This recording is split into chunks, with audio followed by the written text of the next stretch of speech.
Let's reconvene. I would like to just briefly mention the 3 books that we have for sale back there so you know what you're getting yourself into if you want to buy any of them. Rising Above the Storm Clouds is a picture book for very young children up to about grade 3, where I use similes. Forgiveness is like. And so we talk about forgiveness is like the cat and the dog who've had a big spat lying together by the fire. The idea is to give little children, by the use of concrete similes, a sense of peace and comfort and joy in their hearts as they forgive another. This book, actually, the publishers put my feet to the fire for it. It's only 32 pages, and I had to revise it more often than any other book I've ever had to write. Okay? There you go. Then my first book for the general public is called Forgiveness is a Choice. And this was published in 2001 when my wife Nancy was dying of cancer. So I wrote it with a very wounded heart. And it is for people who are trying to forgive one person for one issue in their life. And so it works you very concretely through the process of forgiving a person. And we've done research on it, and it works. People are able to do that. And my most recent one that came out just a few weeks ago is called The Forgiving Life. I think it's my strongest work to date. I think it's my best. I wrote it from the heart. The idea here is not just to forgive a person, but to make forgiveness a part of your life, literally, where you forgive all who have wounded you from childhood to now. And for just as an example, a lot of times our sense of who we are is shaped on the school ground when we're 16 or 6. And we forget about that. And I try to reawaken in you those areas where you might not like yourself very well because people have withdrawn love from you, from your childhood, adolescence, early adulthood, middle adulthood, whether it be an employer, a student on the playground, a teacher, a spouse.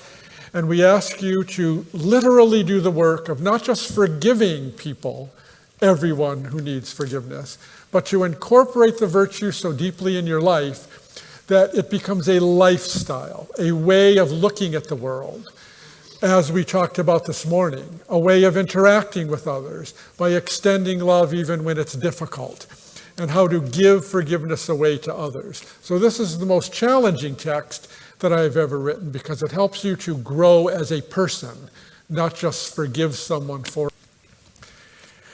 What I'd like to do now is deal with 2 questions: why forgive, and then how do you go about forgiving? But before we do that, I would like to have some question and answer. Kevin has set up some microphones because we're recording.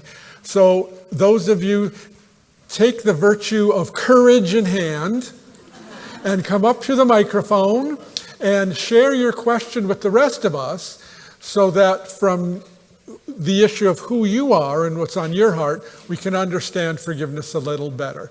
So who will be the first person to show there you go, the virtue of courage? We have it right here. Here we go. Do I get a free book? Yeah, you do get a free book. I'm going to give you the mine that I brought today. See? There you go. It'll cost you $15 for me to sign it. Only kidding. No. I'll even sign it for free. Thank you. That's even worth more than the book. Thank you. The question came up in our group. It's difficult enough to do forgiveness with a fellow Christian. That's difficult enough. How do you do it with a non-Christian who probably can't understand your concepts as much as you just related them? Yes. To me, that seems like almost an impossibility. I'm sure it isn't. Yes. But because I see a lot of work with another fellow Christian being work. How does it work with a non-Christian? I think that's a very important question. And if we understand that there's a core theme of what forgiveness is, and one does not have to be a believer to understand that core, we can do it. For example, if forgiveness is knowing you've been treated unjustly by another, working to get rid of resentment, and offering goodness, anyone can do that to a degree. And the more the person does it, the more attention getting it is for them. I would say if you want to work with a non-Christian on forgiving, the key would be to throw them a life preserver for themselves and say, look, this seems to be making you flounder. In fact, maybe you're drowning in your resentment. I have a way to help you not drown from this resentment so it will make you unhappy or even kill you. Because anger can kill us. Toxic anger can kill us. That gets people's attention. In other words, if you talk about their own pain and you have a way out of that pain for them, you automatically have their attention. And who knows where it'll grow from there. Once they taste a little of forgiveness, which is getting rid of resentment and offering goodness, one can then go a little bit more deeply and say, who are you doing this for? Oh, I'm doing it for the one who hurt me. Who are you doing this for? Ultimately, if we follow the argument wherever it leads, the ultimate answer is I'm doing it for God. I'm doing it specifically for Jesus Christ. If they don't get there, they might get there in 10 years. They might get there in 50 years. And if they don't get there at all, you have given them something worthwhile. The seed planted can grow into the large bush where the birds of the air nest. And what I like about forgiveness is because it's a process, you and I can stay humble in the process of introducing it to others because we never get to see the ultimate fruit. We never have to pat ourselves on the back because God takes care of the rest. But start with the fundamentals. I can help you in your pain, get rid of resentment, and you will be happier in life. Believe me, this gets the attention of many. The only people who actually spurn that are those who are so angry and they're so entrenched in their identity that I am a victim, they won't get out of that. And the idea of saying, here, take my hand and come into the sunlight is threatening to them, and they will condemn you for it, and you have to be ready for that. But I understand it because it's woundedness. How about someone else coming on up? Yes. I'm just thinking about divorce, and is unforgiveness a major cause of divorce? And I'm not talking about unforgiveness of an affair, but unforgiveness piling up over the years. I think a lack of forgiveness and divorce are intimately connected, but obviously not the only thing. I think when I talk to divorce lawyers, many divorce lawyers are actually interested in what I do, which is interesting because it's kind of putting them out of business, right? But they are so wounded by couples' woundedness that they want to do something about it. And so divorce lawyers are seeing that this notion of forgiveness is very, very important. In fact, a divorce lawyer who has a blog with 14,000 hits a month is going to be reviewing my book, The Forgiving Life, very soon because he wants to help people not come to him. But of course, there are other themes with divorce that have not so much to do with forgiveness and have a lot to do with trust. One can forgive without trusting people. I can forgive a gambler, but then watch my money when it comes to the very narrow area of going to the casino. And I can trust them in many ways, but not in that one area. I have found over the years that trust is as big a theme as unforgiveness, where some people have such broken trust from what happened to them in their past, what happened to them when they were growing up, that they cannot join in any true way with a husband or a wife because they're always waiting to see what the payoff is for the other, what they're trying to get out of it. And so they never come close to the other, and sometimes that can lead to a breakdown in the relationship. So what is needed there is not forgiveness between the spouses. It's to go back in time to mom and dad or brothers or sisters and clean up the excess baggage from the past and then come in and be able to join more literally with a husband or a wife. And that sometimes looms even larger. So yes, forgiving one another is big, but if you think about it, when two people come together as husband and wife, they bring together a woundedness that is unique to their own situation. Now they have to negotiate in love and form a bond when both have idiosyncratic wounds that the other did not know about. And that's one thing I emphasize strongly in my book, the new one, The Forgiving Life.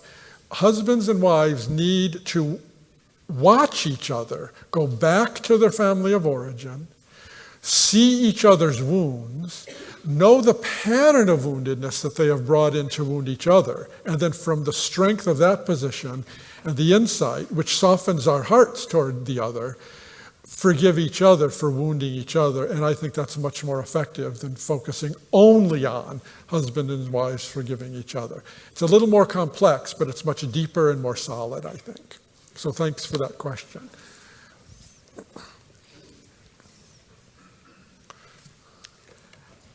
Yes, my question, if you go back into your childhood and you fix these wounds, and along with those wounds, you've brought, your ideas, and maybe we've had trouble forgiving ourselves for the things that we lacked and for the sins that we caused, that we still have trouble forgiving ourselves for. Even though we understand that Christ has forgiven us, we haven't forgiven ourselves. I think that's a profound question and one of the most frequent questions I get. What about self-forgiveness? It's a little more subtle than forgiving another for this reason. When you forgive another who has simply been unjust to you, there is only one person out there to whom you are now accountable, and they have hurt you and you might not have hurt them. When you forgive yourself, you are both perpetrator and victim. If you think about it, you have both broken your own standard, perhaps hurt someone else, and in the process wounded yourself. So I recommend this. First, square this with God, because if you've offended yourself, you've offended God. First, seek forgiveness from God. Then seek forgiveness from those you have hurt in violating your own standard, because we rarely offend only ourselves. And once you then seek and get forgiveness from God, and then seek forgiveness from those you have hurt, practice first forgiving at least one other person other than yourself, so you know what it's like to give this gentle, loving way to someone, which is easier to do than forgiving yourself. And then whatever these qualities are, this gentleness, this love, this mercy, this compassion that you have freely given to another, give to yourself. But you have to cultivate that sense of what it means to be a gentle person toward others who've hurt you. And then you say to yourself, if I can give this to the other, I can give this to myself. And then give yourself permission to be gentle with yourself and loving with yourself and see yourself as a child of God and have compassion on yourself. But the one we are hardest on in this world is ourselves. I talk with many women who have had abortions, and they have been forgiven by God, and they know it, and they have said that to themselves over and over again, but they will not forgive themselves. And that is part of the journey of pain. They will not let themselves off the hook.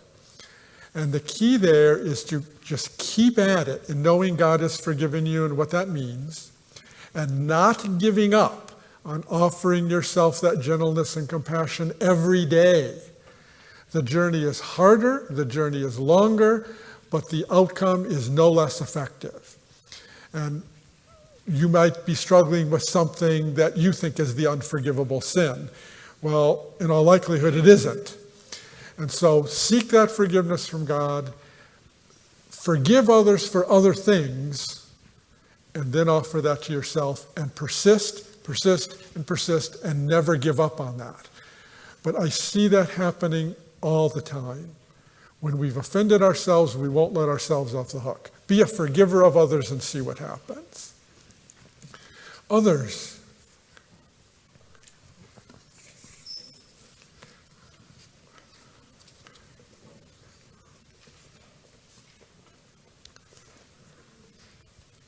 Hi. So you talk about what forgiveness is not. It's not Yes. excusing it, not forgetting, and not letting go and moving on.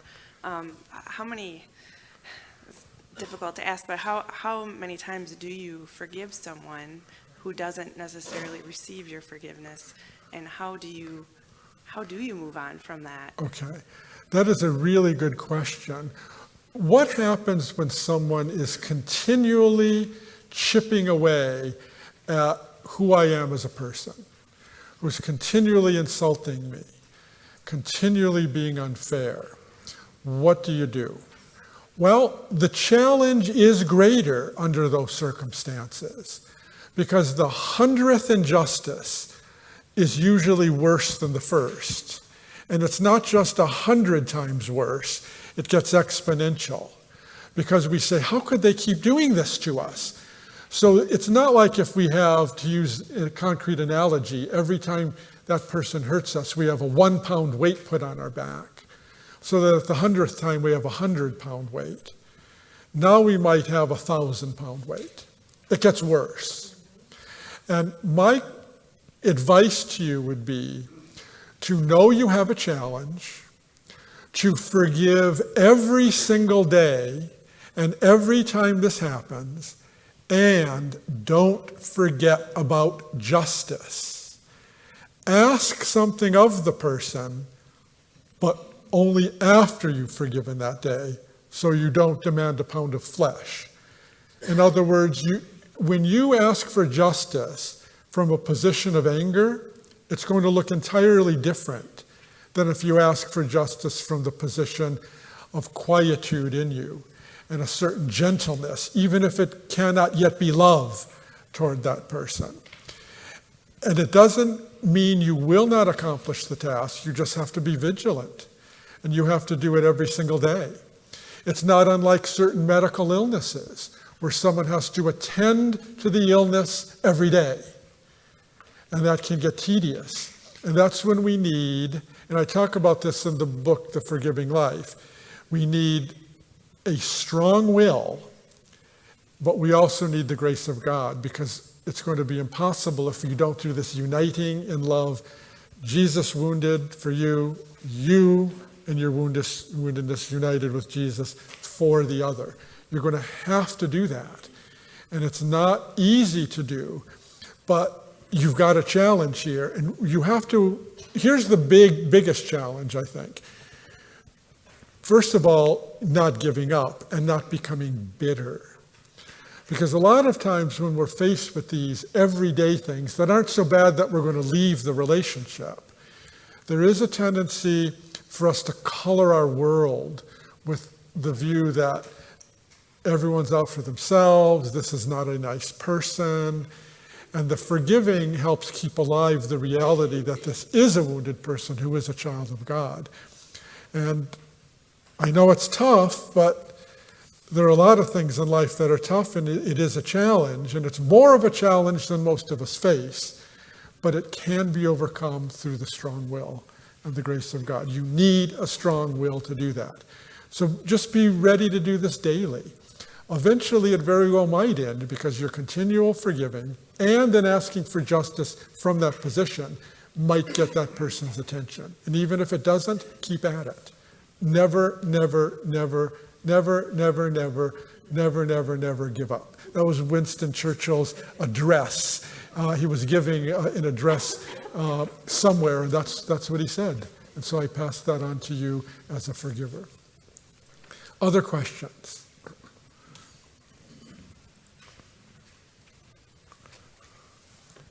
Kind of along the same lines, if the person who has hurt you either doesn't understand or accept the fact that they have, and you're reaching out trying to forgive them and they don't get it, they actually resent the fact that, you think I've wronged you and what are you talking about? Okay, what do you do when the person spurns the gift? Forgiveness is a gift. It's a gift of mercy toward the other, what do? Have you not been truthful? Have you not stood in a base of truth, goodness, and beauty? You have. You have stood in a very base of truthfulness. Forgiveness is something that is important. Stood in the idea of goodness, that you are offering a virtue to someone where they technically don't deserve it in a justice sense, and you have done something beautiful for them. I use an analogy in answering this question. Let's say you give some pajamas to an 8-year-old on Christmas Day. And they needed the pajamas, and life is difficult these days. And you needed to give the pajamas rather than the latest computer game. And this child opens this package expectantly and wide-eyed, hoping for the latest chaos game of some kind. And instead they are faced with pajamas, and they let out a big wail of crying and tears. Have you been a bad person in doing that? Have you been unjust? Have you been unkind? Have you not operated with truth, goodness, and beauty? Yes, you have. You have operated with truth, goodness, and beauty despite their wailing. And if an adult wails back at you when you forgive them, it's not unlike that. They're simply not ready for it. They haven't had a chance to cultivate the truth, goodness, and beauty of forgiveness, and that is not your problem. I would not rub it in their face. I would not keep at it, because that could be subtle revenge. You've tried, it didn't work. There are other avenues to forgive someone then without telling them. A smile, a returned phone call, even just looking at them as a human being, a child of God who has unconditional worth, will get their attention, because your eyes won't be penetrating like darts. Your eyes will be softer, and it will get their attention. So go at it at that angle as well if you try and fail. And they will see that something is different in you, and you never know, it could change them. Forgiveness has a way of not just changing the forgiver, but startling those who have been forgiven. So don't give up, just approach it from another angle. And please don't condemn yourself if the wails of the pajamas happen. Remember the analogy and hold firm. I have given something truthful, good, and beautiful, and I will not back off and say it's anything different. Surely those who are steeped in darkness want us to think that forgiveness is dangerous, inappropriate, and dirty, and it is none of these. Other questions? Okay, won't we take just the one more here, because we're going to have a Q&A session after lunch too. I guess it's going to be somewhat of a complicated question. And take it Complicated is good. And really along the lines of the past couple of questions, I just wanted to know, there's really an instinct of self-preservation that's involved when you are hurt and you need to try and forgive. How do you really reconcile? Do you have any strategies for trying to do that? You know, Christ teaches us to turn the other cheek, but if you know you're going to get slapped on the other cheek, and if you again turn the other cheek and it gets slapped too, you have an instinct for self-preservation. Or if you see someone else being hurt that you love by those acts, how do you create? There's a balance that has to be struck between self-preservation and forgiveness, and that's very difficult. Okay, that's a very good question.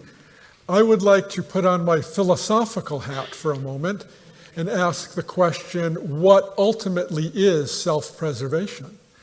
I don't think we should presume that forgiveness and self-preservation are incompatible. There's a difference between being protected from a blow today and thriving in my life. And self-preservation can have both nuances.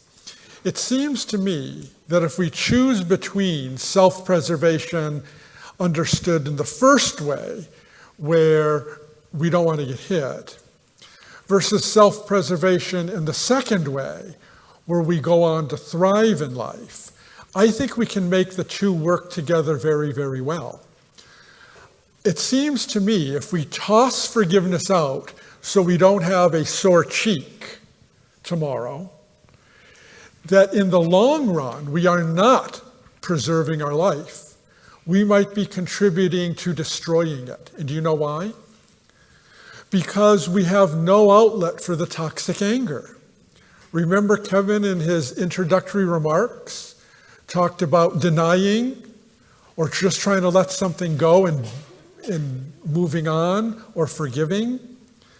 If we don't forgive, we are left with the first two options of denying the anger, where it can become like a rust inside of us, chipping away at our soul. Or if we just let it go, the resentment could build up to such a degree that it literally can kill us, because toxic, excessive anger can lead to high blood pressure, to heart disease, to psychological depression. So let's look at self-preservation in two ways. In the short run, not to get a fat lip, and in the long run, to thrive. I'll take the fat lip in the short run in order to thrive, but I refuse to not get the fat lip and live with resentment the rest of my life. You do talk about balance, and I think that is a very critical point. So let us have the balance between watching how often we get hit so that we don't end up getting our jaw destroyed. But at the same time, we do take a bit of a hit when we forgive, because people don't like it. And they're going to try and get us to back off. And there's going to be some pain with that. But look at the ultimate pain of not rehabbing your heart. That is not self-preservation. To self-preserve in the most meaningful sense is this: we will have to go through some extra pain of people's rejection of this love for them in order for us both to be truly human. And you're going to have to endure some of that pain, but let's stay in balance and not accept so much pain that in the short run we cannot live with it. And we will know the difference, and some of us will take more hits than others. But let us commit to at least taking some hits, some pain, for the larger good of getting the other's attention and helping me to love better and get rid of that resentment so I truly can preserve my humanity. See, there's a difference between preserving the cells of my cheek and preserving my humanity. I would like us to think of self-preservation on this larger level. Right? Let us preserve our humanity first. I will turn the other cheek today if it means an ice pack for the next few days. But I'm not going to put up with it forever. Right? With that in mind, let's take a look at two themes before lunch. One is why forgive? And the other is I want to introduce you to the roadmap that we'll be using after lunch for our guided private reflection. And it will be private, no show and tell. We won't be discussing your wounds. Your wounds will remain private. Mine will remain private, although I would be glad to talk with you about your wounds privately if you wish. Why forgive? We have to be careful of the answer because it is on at least 3 levels. And we don't want to gravitate toward just any one of the levels and think we have the answer.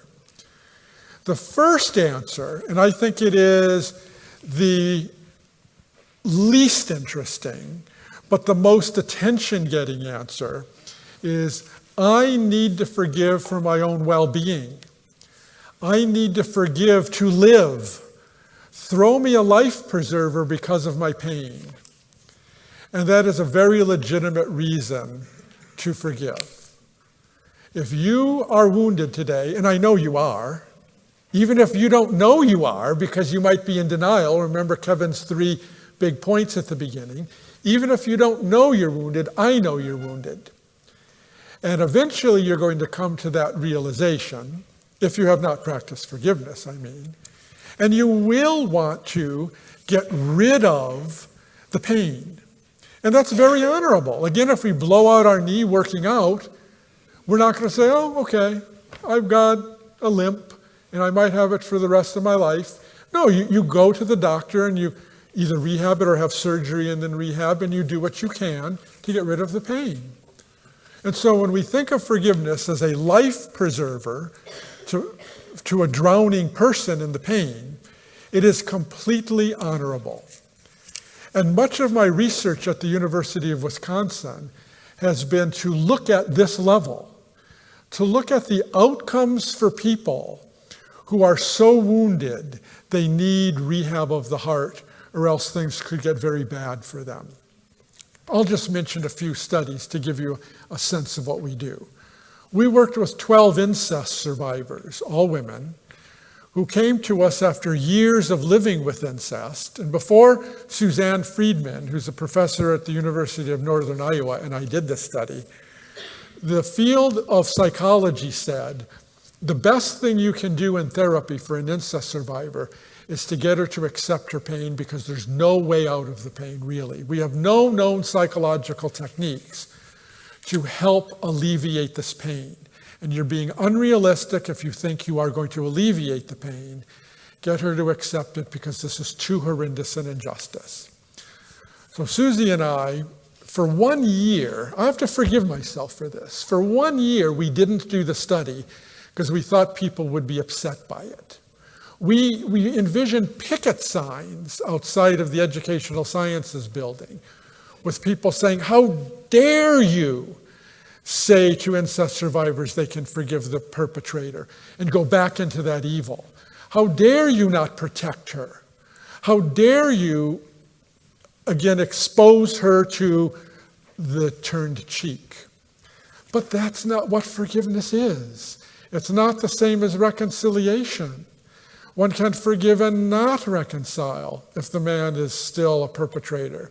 One can forgive and not leave your own children alone with the man who is having serious problems in these areas. And forgiveness can be a way for these women who are crushed by this evil against them to heal. And so we finally got up the virtue of courage and said, to heck with it, we're going to do this study. No one ever protested it anyway, so we lost a year, is what happened. Okay? No one ever did. So our knees were knocking for nothing. Whew. I have to forgive myself for that. It was kind of a stupid move. But we randomly assigned the women to a forgiveness condition, one-on-one with Suzanne Friedman, 1 hour a week for 14 months. It's a long time in therapy, especially nowadays with HMOs where you can only have short-term therapy and then the insurance company won't pay. But sometimes our rehab is slow. But remember, some of these women were living with incest for 40 years before they came to us. Every one of them came to us with significant psychological depression, anxiety above the normal levels, hopelessness for their future, and sad to say, low self-esteem. When you have had love withdrawn from you, you know who you end up not liking? Yourself. That's just the way it goes. And I find that really sad, and I don't like that. That makes me want to forgive the world for that, because that's the way the psychological path goes. You've been treated unfairly by others, and you don't like yourself. That's a double whammy, isn't it? Incest, and you don't like yourself? I don't like that. But Suzanne Friedman worked with them on the pathway we'll be talking about in a moment and going through this afternoon. And after 14 months, we compared the 6 who went through this with her versus the 6 who were waiting. And those who were waiting, and they could seek therapy anywhere they wanted, stayed depressed. Same level, they didn't move. Same high level of anxiety. They still didn't like themselves and they were still hopeless for the future. Those who had forgiveness therapy, first of all, told us they would never forgive. They were all very sweet. They said, I'll be a part of your study, but I won't forgive, and I'm going to mess up your dissertation, Susie. Okay, I mean, that was very, they were putting a warning label on themselves, telling her that, you're going to go into this final oral with 5 professors and have nothing to say. And she said, I want you anyway. And they said, I won't forgive. And every one of them ended up forgiving the man who incested them. One woman ended up feeding her dying father in the hospital. One Jewish woman brought her children to her father's grave. She forgave him while he was deceased and had a tasteful, religious ceremony of respect for the dead, giving him a good name back to the family, not because of what he did, but for who he is as a person, and he had many good qualities beyond that very messed up evil part of what he was doing. And every one of them went from clinically depressed to non-depressed. They didn't just move in depression from like severe to moderate. They went from moderately to severely depressed to non-depressed. Their anxiety levels went to normal. Their hope for the future increased. One woman wanted to take a job outside of Madison and couldn't do it because she was so depressed. Forgave the perpetrator, got the job of her dreams. And every one of them had their self-esteem rise. And I think the reason the self-esteem rises is because as you forgive, you realize you are a person capable of giving love. And that does something to your very being. That does something to your very soul, to know that I can love more deeply than all the pain that comes my way. I am a person who can love more strongly than the deep strength of evil and injustice and confusion that comes my way. My love is stronger than that. And that gets people to stand up. It gets people to stand up more strongly than ever before because they know they can face life without being defeated. And when you realize that you are a person capable of giving love in the face of tragedy, that does something to how you like yourself and your depression and your anxiety and your hope for the future. You know you will not be defeated by others' injustice against you. You will have a tool, a shield, a guard to help you thrive in the face of others' nonsense. And they weren't afraid of the future. Then we took the other 6 who were waiting patiently for 14 months and they didn't drop out. They too went through 1 hour a week for 14 months with the book. It wasn't written yet, so it was a manual like it, Forgiveness is a Choice. And the same thing happened to them. Exact same thing happened to them. Then we were able to assess the first group 14 months after they ended therapy. And they were still non-depressed, still liked themselves, still had anxiety to a normal level, and had hope for the future. See, one thing about therapy is that once you're not with the therapist, sometimes people go back into the old patterns of who they were before. It did not happen. You see, because forgiveness can give you a whole new way of being, a whole new way of seeing, which is seeing through the lens of love and seeing through the lens that I am a person capable of giving love, not just to my friends, as we read in the Bible earlier this morning, but to give love even to those who don't want to be my friend and who have hurt me. Another study, we worked with cardiac patients on a cardiac unit here in Madison, all men who obviously had heart compromise, and we chose carefully only men who also had a lot of unforgiveness in their lives. And we randomly assigned them to forgiving the people, particularly who hurt them, compared to the control group about heart health, fitness, relaxation, good nutrition, and so forth, which is a typical regimen when people have heart compromise like this. We brought them through a forgiveness program. Marianne Waltman from the Netherlands did this one. And we found at the end of the treatment, I can't remember how long it was. It was not as long as Suzanne's. It was more like 12 weeks, but don't quote me, I don't remember exactly. There was psychological improvement in them, but there was no difference in their heart functioning. In other words, those who had heart health programs and those who had forgiveness, there was an improvement psychologically, but not physically. Aha. But we then waited 4 months and redid these heart scans that I couldn't hope to understand. I'm a social scientist, not in the med school. And all of a sudden, we got a statistically significant difference in heart functioning between those who had just the heart health program and those who had forgiveness. It took 4 months for the body to catch up to the psychology. It takes a while to get used to this stuff, and the body responded. What happens, this will just be brief, when people are very angry and who have heart compromise, the arteries to the heart can narrow as you fume. And so we asked people to recall their story of hurt from someone who hurt them deeply. And to get into the study, their arteries had to narrow. And what happened at the end is their arteries were still narrowing. But then what happened 4 months later is the arteries were staying open more for those who forgave. It put them less at risk for sudden death. It put them less at risk for chest pains.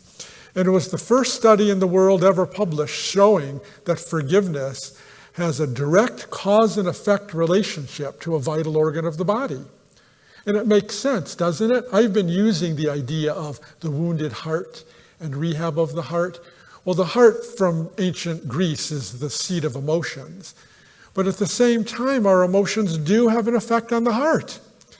And of course, Marianne and I were round-shouldered when we did our statistics at first, and we had no difference between the groups. We thought, oh boy, all this work for nothing.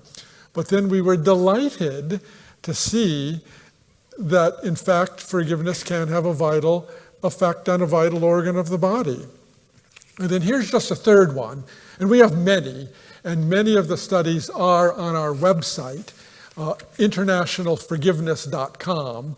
Amber Flesh has information on the International Forgiveness Institute back here, and you can go on to get more. But here's another study.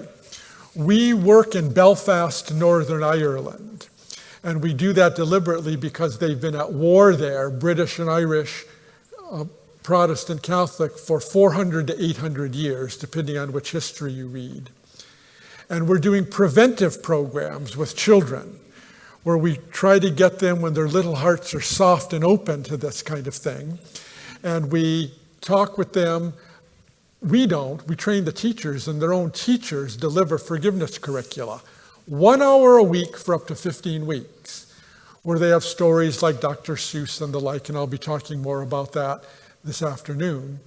But when the teachers taught about forgiveness, not that the children were even forgiving, but when they talked about forgiveness in the context of stories, the classrooms of children who just simply learned about forgiveness ended up in 3rd grade decreasing in depression and anger, and in 1st grade in anger, we didn't assess depression, compared with those students who didn't have forgiveness education. And the teachers tell us that the teachers become better people, the teachers become better teachers, and that the classrooms function better, because this idea of gentleness and compassion start pervading a classroom of children who have learned to be angry because it's part of the culture. Those are just 3 examples. And so with regard to the first level of why forgive, emotional well-being is enhanced. Physical well-being is enhanced. Your wounds can be bound up when you forgive. And I think that's good and honorable. But it's not the only way. Here's a second level for you to think about. And this is really discussed in much greater depth in my newest book, The Forgiving Life. Why forgive? Because it makes you a better person. It doesn't just get rid of wounds. It helps you to grow in who you are in your humanity. We are supposed to imitate God. We are supposed to unite with Jesus Christ to become more like him. I think when you take the call to forgiveness seriously, it actually helps you to grow as a person closer to who Jesus Christ is. It helps you endure pain with greater patience, to endure pain with greater joy, to live a life of greater love, and to be aware of that, and to mature as a person, Thomas Aquinas tells us, and Aristotle tells us, that our job in life is to grow more maturely in the virtues, so that you become, in Aristotle's parlance, more like the gods, and in Thomas Aquinas' words, so you become more like God himself. I think when you practice forgiveness seriously, over and over, as we've been talking about here today, you actually grow as a person. You are more fulfilled as a person. You are more mature as a person. And quite frankly, going back to that first level of healing wounds, the wounds will not overcome you as you grow as a person. So it's very serious stuff to take the idea of forgiveness to heart, because it can help you grow more Christ-like, more loving in the face of people spitting on you. And in the third level, why forgive, is that once forgiveness becomes a part of you, on the second level, once it becomes part of who you are, where to not forgive almost contradicts who you are as a person, you want to give forgiveness away to others. You don't want to just keep it to yourself and say, well, I rehabbed my knee, that's good. To heck with everybody else. My cholesterol was high, I got my cholesterol down by eating oatmeal every other day. Okay, that's fine. If you have learned the truth, goodness, and beauty of forgiveness, you don't want to put the lamp on anything but a lampstand. You want to put that lamp on the lampstand, and part of your calling in life is to then give forgiveness away to others, which gives you an amazing purpose in life. Do you want to find a meaningful life? Try giving forgiveness away to others. I guarantee you, you won't be bored. In the medieval times, they didn't have a word for boredom, according to Peter Kraft, who's my absolute favorite author, philosopher in the whole world. He said they didn't use the word boredom. I can stand before you truthfully and say, since I got that one word, forgiveness, on Gorham Street 26 years ago, I truly have not had a boring day in my life. I have no idea what it means to be bored, okay? It's true I'm very easily amused by a lot of things. I've been told that, it's true. But that aside, my personality aside, I have not had a boring day. I don't know what it means to be bored, because I live forgiveness, and it's amazing. And I do have a heart of giving forgiveness away, and that's why I'm here. And I want you to take that up as well.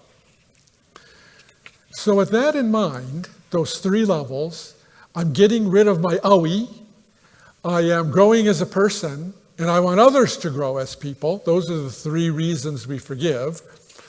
I would like to turn to the question, how do we go about forgiving? I want you to just listen rather than participate in trying to forgive someone, because I want you to hear the concepts first, and then we will appropriate the concepts this afternoon. But I want you to understand the concepts first, so that I don't have to just go into what these concepts are this afternoon. I want you to live them. So let's understand them first, and then we will live them this afternoon, with the warning label that I'm not asking you to go through this afternoon and that's it, but to then make this part of your life from now until you are called to your heavenly reward. So this afternoon will be the beginning of eating your forgiveness vegetables for the rest of your life. But these are good forgiveness vegetables. These are vegetables that taste good, and they are good for you. So let's just listen together and try to absorb this idea of the pathway to forgiveness. And I think there are many pathways to forgiveness. Don't get me wrong. I am not saying this is the one and only pathway. That would be silly. I think there are many. I think you could simply pray and ask God for grace to forgive, and it can happen. And you don't have to go through this pathway that I'm about to outline. But for most of us, we walk a pathway of forgiveness, just like Jesus did on the Via Dolorosa. Just as he went one step at a time in his process of forgiving us, We walk one step at a time because we are no better than our master. And if he walked a path and a process of forgiveness, he usually asks us to. But just like there are miracles, and we know there are miracles, we know there are certain things that have happened biblically, and we know there are certain things that happen medically that the medical establishment cannot explain. So too there can be the miracle of forgiveness where you're overwhelmed with grace and you don't have to do the work. But that's exceedingly rare. And in all likelihood, remember our 3 levels of why forgiven, the middle one is to grow as a person. I think you're going to grow as a person as you walk these steps one at a time. I think God has ordained our forgiveness as a process so we grow more Christ-like. So let's take a look at these.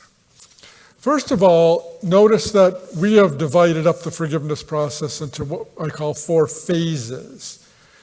An uncovering your anger phase, a deciding to forgive phase, a working on forgiveness phase, and a discovery and release from emotional prison phase. These are not in any lockstep, rigid order.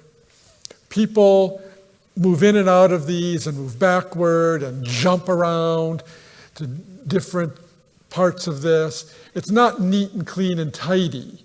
And so keep that in mind. But we present forgiveness in this order to people when we do forgiveness therapy and forgiveness education because it does work. But keep in mind it's not a fixed, rigid sequence. Phase 1, uncovering your anger, is all about the pain, not in forgiving as much as it's the pain that has been visited upon you because of the injustice or the series of injustices that have visited you. It's pre-forgiveness, but it helps people understand the degree of their wounds before they willingly enter into the forgiveness process. And here's one thing I want you to learn about the forgiveness process. And most people haven't thought about this, so this might be a new insight for you. When someone is unjust to you, that is painful. But unfortunately, what happens is that pain is compounded by other pain that comes to visit you as a result of the original pain. Let me repeat that. When someone is unjust to you, that is like getting a wound to the heart. But psychologically, what happens is once you get that one wound, it leads to at least 7 or 8 other wounds. And that's really not fair, but it happens. I've seen it over and over again. I just want to repeat it one more time because it might be a hard concept for you to understand, because we don't talk in this way. When someone treats you unfairly, it tends to lead to other unexpected wounds. And I'm going to talk about those in the uncovering phase, and here they are. First, characteristically, when you've been treated very unfairly, we tend to fall into that first pattern that Kevin talked about in his introductory remarks. We tend to deny we've been hurt, or we tend to deny we've been hurt that deeply. Part of it is pride, because we can't admit that we've been hurt that deeply by another human being. And so we minimize it. We might be angry, but we don't admit the depth of our hurt, the depth of our woundedness. That itself is a wound. Because then you're not free to deal with the wound. You see, if you have a flesh wound that is 6 inches deep on your forearm, and you minimize it and say it's just a scratch, you're not getting the necessary help and it could get infected. So the denial itself is a risk to your thriving. And it can become an added pain in addition to the injustice.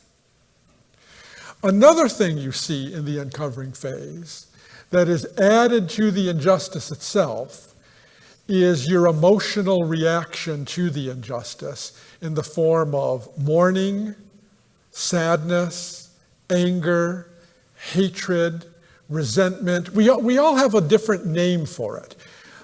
I use a filler name, anger, because that tends to be a common kind of emotion, but it's not the only one. But here we are, having been treated unjustly. Now we're a bit at risk psychologically when we're denying the gash and say it's only a scratch.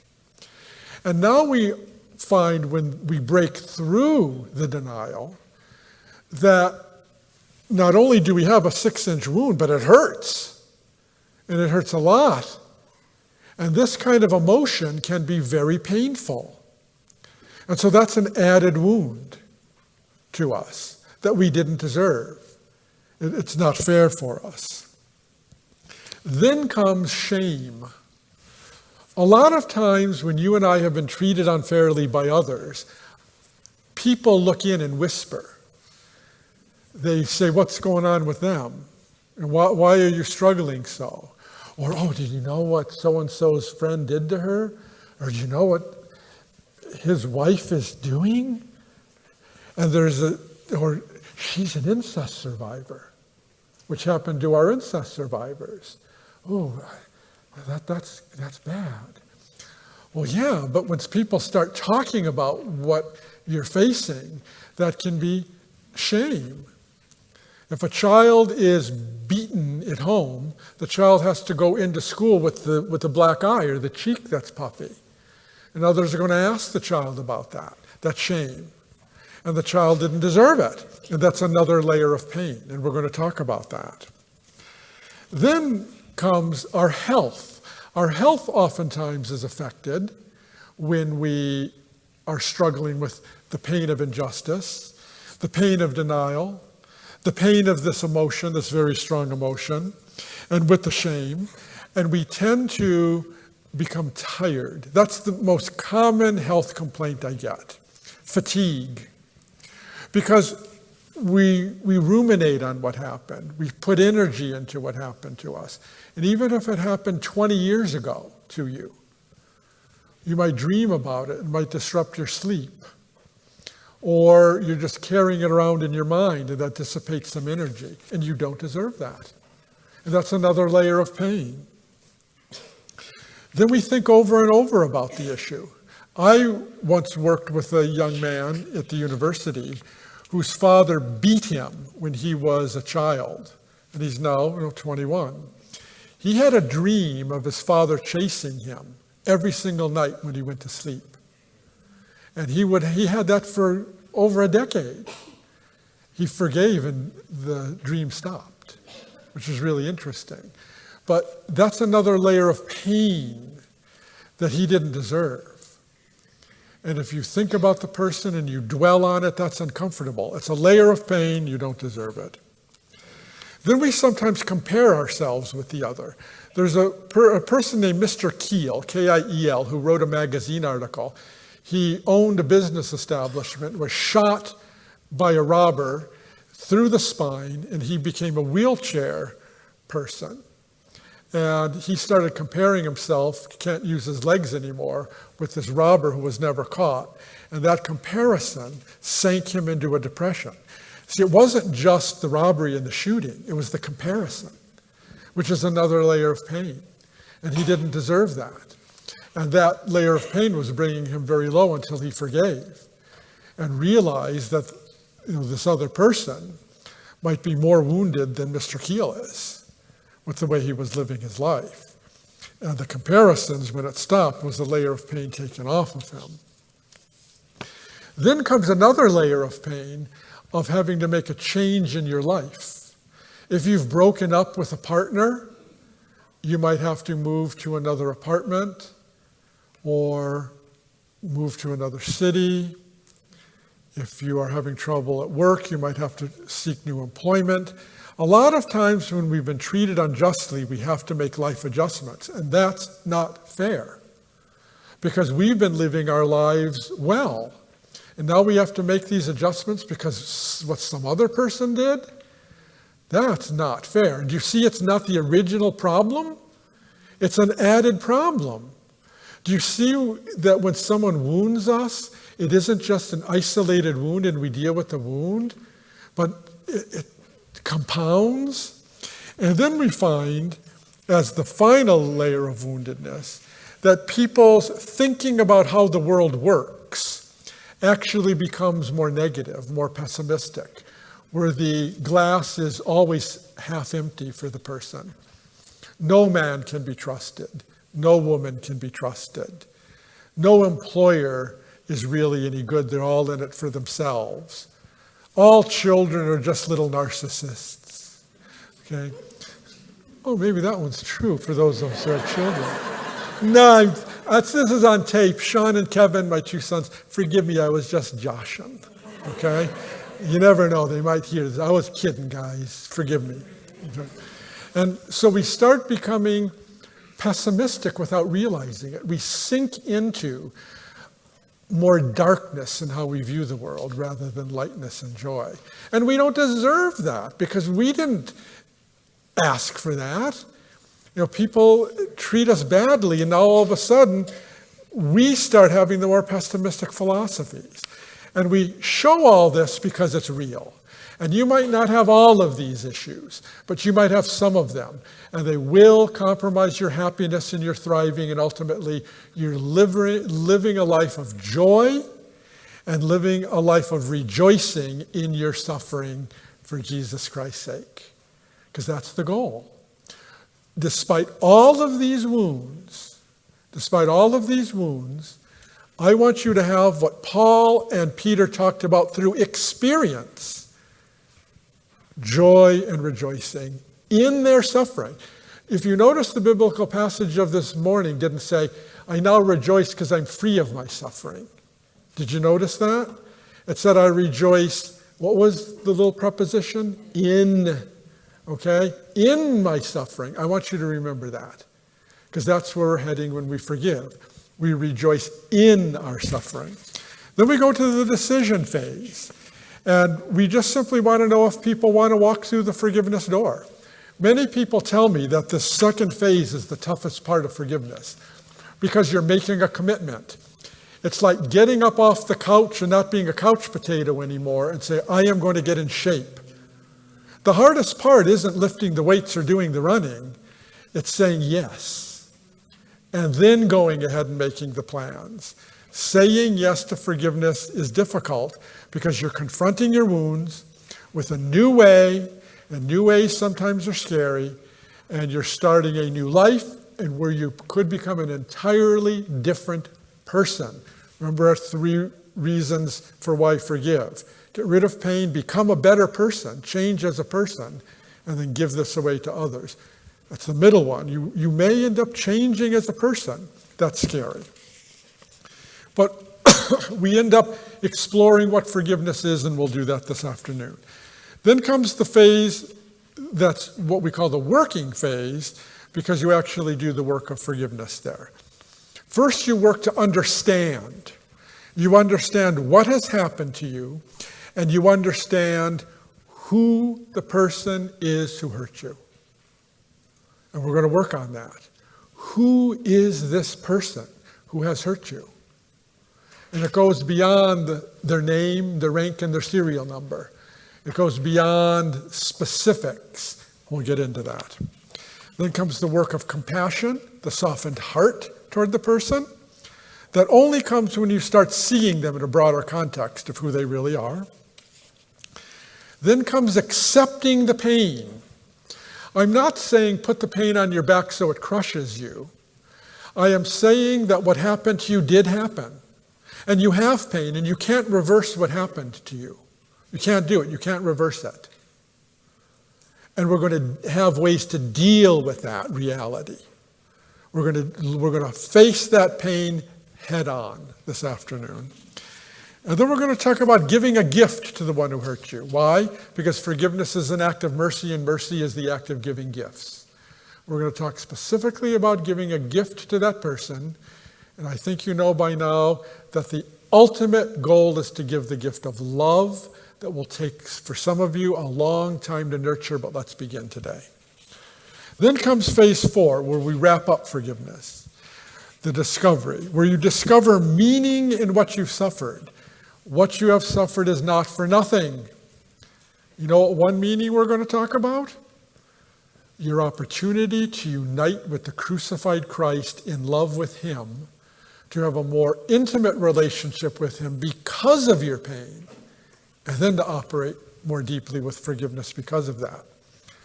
Do you have a good relationship with Jesus Christ? Strap yourself in, because you might go on a really wild ride with him and get to know him even better, where you get to see him in his pain and your pain united together for joy and rejoicing. Then we're going to talk about the connection between forgiving and needing forgiveness, because it's all tied together. When we forgive, we realize we have to seek forgiveness. We don't do it alone. We realize that we have developed a new purpose in life, which is our third reason of why forgive. Many people who work with me on forgiveness want to then give it away to others. And I want to talk with you about establishing forgiving communities.